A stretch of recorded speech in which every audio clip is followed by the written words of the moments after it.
It's without chocolate, and it's not affecting me at all. You know, I'm all right. No, let's jump in. Come on, let's get in. It's getting quite late. It's been a busy day as ever. So, what do we got here? What we're going to do, day 15, website mini-series. What I want to do is just show you how to do a bit on the editing of the button, okay? Because sometimes some things, you know, people, let me just turn that one off. Some people want to know, you know, how do you do these things? And it can hold people up. So let's get into it. Let's do it really quickly. Okay, so I'm coming up here. I'm just going to open this up a bit bigger so I can make sure you can see things.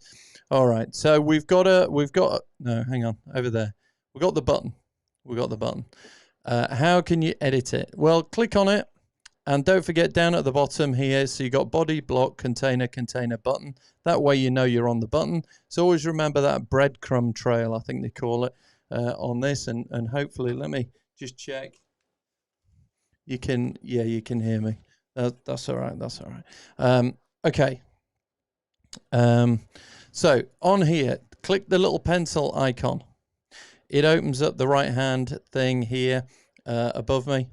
All right, and I'm just gonna slide myself out the way a bit. I'll come over to this side for a bit. Haven't been over this side much. Anyway, back on here. Concentrate. Come on. We're in the design side, so you got design and configure. We talked about the configure, and we've done it to the URL, which takes you off to an autoresponder if you want to use one, or another website page, and that's what we've done. But on the design side of things, let's just have a quick look at this. Now, don't forget, we're on the desktop version, so you can go through the other versions, the mobile and what have you. I'm doing it on the desktop because it's the biggest one, and hopefully you can see it better when you're watching this. Don't forget, you can do this single screen override, which means that if you wanted to just change it on the desktop, you could. But this way, all the changes happen across all of them. If you leave it, it'll do it across all 5 of the devices. Yeah, devices. Okay, so what have you got in here? You've got a global style. Well, we haven't created a global style, so basically I got no style, which you could probably tell anyway. Then what you've got the text size in here. And when you're in here, don't forget, you can just slide it, and that'll slide the size of the wording on the buttons. You can also change the weight of it. So in here, so if you wanted to make it bold, actually bold looks quite good, doesn't it? Usual sort of thing. Black, oh, that's even bigger. Okay, so I've never heard that term before on there in terms of bold and then go beyond bold. We've got letter spacing.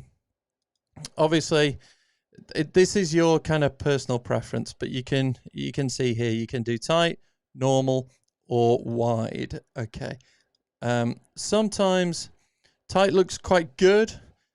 I don't know if that's the way the eye works. Just as a little bonus here, newspapers are normally in a font based around Garamond, and I think all the testing has shown is that you read text with serifs, so that means the little bit at the end. So if you had an eye, it has the little curvy top bit.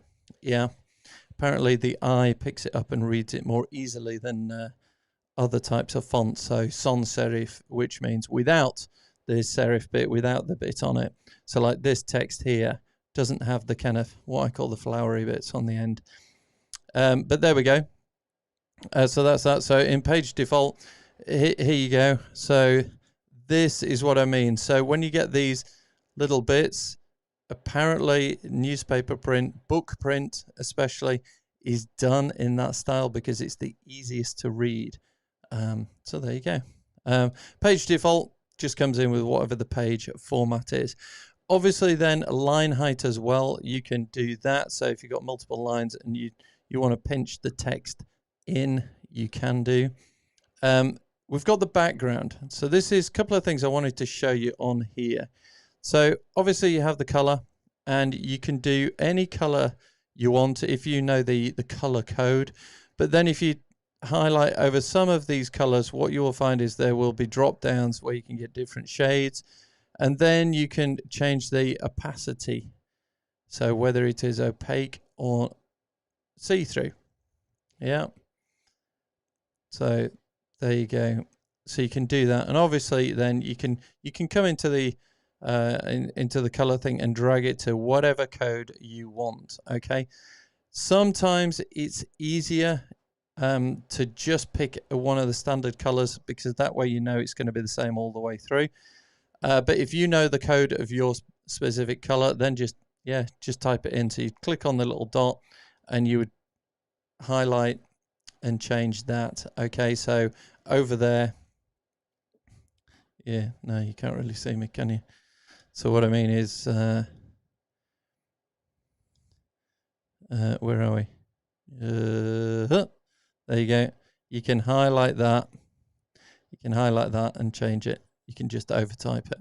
Okay, so there you go. So that's where you can get your color for this. But what I want to show you as well, so let me just get rid of that, and I'll just shrink some of these down so you can see things again.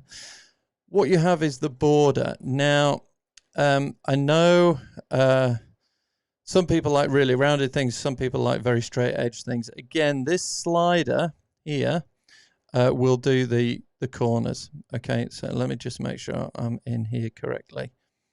Border on here. So you can custom this border. And if you wanted to change it, you really can. So can you see there? Let me just come out of that. Can you see now how the button's got really rounded edges? So that's in border.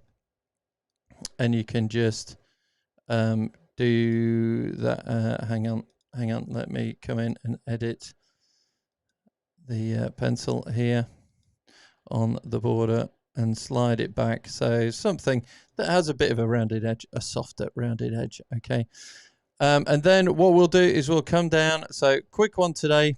There's some of them, and then we'll come down some of the other elements of how you alter the design features of you know, these buttons and what you can do, because obviously I didn't show on the text, but you can change clearly you can change the color of things on.